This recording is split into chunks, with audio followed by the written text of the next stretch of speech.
కేంద్ర హోంమంత్రి అమిత్ షా విజయవాడకొచ్చారు. ఉండవల్లిలోని ఏపీ సీఎం చంద్రబాబు నివాసంలో విందుకు హాజరయ్యారు. అమిత్ షాకు ఘన స్వాగతం పలికారు CM Chandrababu. Deputy CM Pawan Kalyan తో భేటీ అయ్యారు. ఏపీ బీజేపీ చీఫ్ పురంధేశ్వరి కూడా ఈ సమావేశంలో పాల్గొన్నారు. రేపు ఎన్డీఏ వ్యవస్థాపక దినోత్సవంలో పాల్గొననున్నారు. అక్కడ 10వ బెటాలియన్ క్యాంపస్లను ప్రారంభిస్తారు కేంద్ర హోంమంత్రి. ఢిల్లీ నుంచి గన్నవరం విమానాశ్రయంలో దిగారు అమిత్ షా. మంత్రి నారా లోకేష్ ఆయనకు సాదర స్వాగతం పలికారు. అక్కడి నుంచి రోడ్డు మార్గం ద్వారా ఉండవల్లిలోని చంద్రబాబు నివాసానికి వెళ్లారు. విశాఖ స్టీల్ ప్లాంట్ కు ప్యాకేజీ ప్రకటించిన మరుసటి రోజే షా రావటంపై ప్రాధాన్యత సంతరించుకుంది.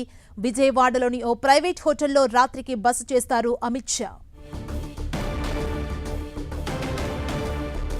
ఇదే అంశానికి సంబంధించి మరింత సమాచారం మా ప్రతినిధి రవిచంద్ అందిస్తారు. రవిచంద్,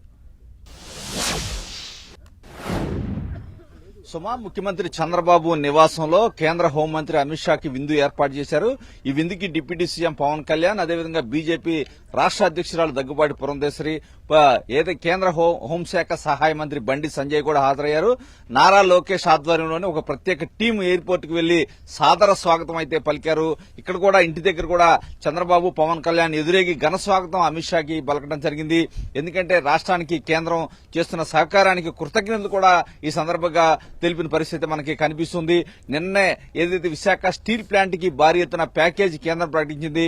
ఈ నేపథ్యంలో ఆంధ్రప్రదేశ్ కు వచ్చిన అమిత్ షాకి ఘన స్వాగతం అయితే పలికారు. ఎక్కడ చూసినా కూడా ఏదైతే గన్నవరం ఎయిర్పోర్ట్ నుంచి కూడా మొత్తం చంద్రబాబు నివాసానికి వచ్చే దారి మొత్తం కూడా ఫ్లెక్సీలు ఏర్పాటు చేశారు. అదేవిధంగా కూటమి కార్యకర్తలు కూడా వారికి ఎదురేగి స్వాగతం పలికారు. ఎయిర్పోర్ట్ కూడా భారీ ఎత్తున కూటమి కార్యకర్తలు చేరుకొని ఏదైతే అమిత్ షాకి ఘన స్వాగతం పలికారు. అదేవిధంగా ప్రత్యేక విమానంలో గన్నవరం ఎయిర్పోర్ట్ కు చేరుకున్న అమిత్ షాకు ఏదైతే ఈ రెండు జిల్లాలకు సంబంధించిన కృష్ణా, గుంటూరు ఉమ్మడి జిల్లాలకు సంబంధించిన ఎమ్మెల్యేలంతా కూడా వెళ్లి ఆహ్వానం పలికారు. అదేవిధంగా మంత్రులు అచ్చెన్నాయుడు, హోంమంత్రి అనిత, అదేవిధంగా సత్యప్రసాద్ తదితర మంత్రులంతా కూడా, ఎమ్మెల్యేలంతా కూడా వెళ్లి స్వాగతం పలికారు. సత్యకుమార్ లాంటి మంత్రులంతా కూడా స్వాగతం పలికారు. ముఖ్యంగా కీలక సమావేశం అయితే జరుగుతుంది.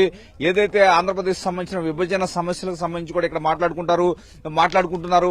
ఎందుకంటే గతంలో ఏదైతే కూటమి తరపున అనేక హామీలు ఇచ్చారు, ఎన్నికల్లో గెలిచిన తర్వాత హామీలన్నీ అమలు చేస్తూ ఉన్నారు. కేంద్రం కూడా ఆంధ్రప్రదేశ్ కి ఇతోధిక సహాయ సహకారాలు అయితే చేస్తుంది. ఆంధ్రప్రదేశ్ రాజధాని కావచ్చు, పోలవరం కావచ్చు, అదేవిధంగా విశాఖకి ఏదైతే రైల్వే జోన్ కు సంబంధించి కూడా శంకుస్థాపన చేశారు. మొన్ననే నరేంద్ర మోడీ విశాఖకి వచ్చి దాదాపు 2 లక్షల కోట్ల అభివృద్ది పనులకు శంకుస్థాపన చేసిన పరిస్థితి కూడా ఇక్కడ మనం గమనించాలి. ఈ నేపథ్యంలో కూటమి ప్రభుత్వం ఏదైతే ఆంధ్రప్రదేశ్ చేస్తున్న కార్యక్రమాలకు సంబంధించి ఇంకా కేంద్రం నుంచి ఏ సహకారాలు కావాలో మొత్తం కూడా అమిత్ షాకి చెప్తున్నారు. ఇరు రాష్ట్రాల మధ్య ఉన్న విభజన సమస్యలు పరిష్కరించమని కూడా అమిత్ షాని చంద్రబాబు కోరుతూ ఉన్నారు. థాంక్యూ రవిచంద్.